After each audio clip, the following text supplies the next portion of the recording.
Davila with the Department of Forestry and Fire Management is now joining us by phone to talk about the fire. Good morning, Tiffany. What's the very latest on this? I know you guys just had a meeting. Yeah, so good morning to both of you. So fire activity kind of moderated overnight. However, they did experience winds sustained between 25 and 35 miles per hour on the fire. They were able to get some containment line in on the east and west flanks of the fire last night. They conducted some firing operations on the north side of the fire, so in the South Fork area.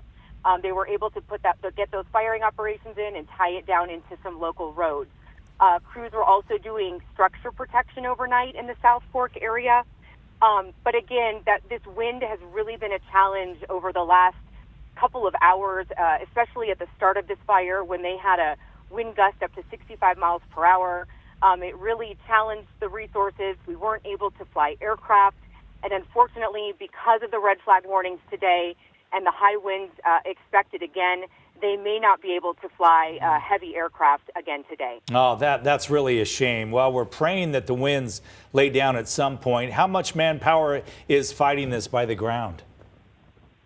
We have approximately 150 personnel assigned with more resources on order and on the way up here.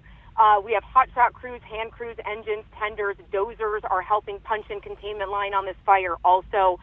We do have some helicopter support, but again, really the challenge right now, besides the wind, some of this fire is up in the bluffs. It's up on a ridge top over South Fork. So some of that terrain is inaccessible, and that's really where we need to use that aircraft. But again, because of the winds and the safety issues, we may not be able to fly that again today.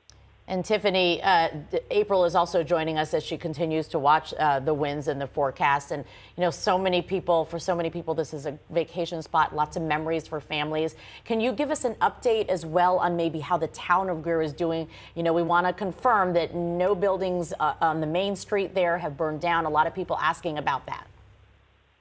Right. And again, you know, because everything was so fluid yesterday at the start of the fire, they haven't had a chance to do any damage assessment. We do know that at least 4 structures were destroyed in the fire.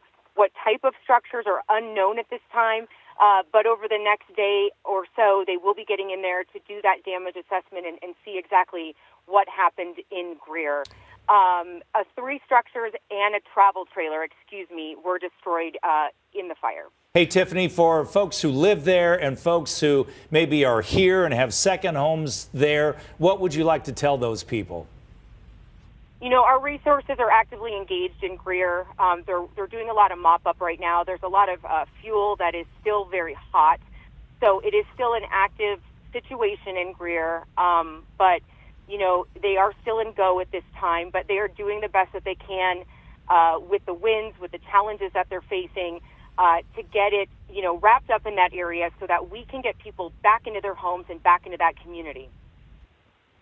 And then one last question, with the way the winds are going now headed north, so the big concern, it sounds like, especially with the bluffs really hard to get to for fire crews above South Fork, is that the area that's in imminent danger right now? Or were the lines able to be built overnight to protect South Fork? So they are working to protect South Fork. They're actively working to do that. They did get some containment line in with the help of dozers, but they are doing structure protection in that area. The fire made a 5.5-mile run yesterday, again, because of those winds, a wind-driven fire. So today is really going to be the challenge for us again, the testing point to make sure those lines that they did get in overnight are going to hold in these winds today. Well, Tiffany, thank you so much for the information. We know you're busy up there, and we pray that everyone is safe and makes some progress. So thank you again.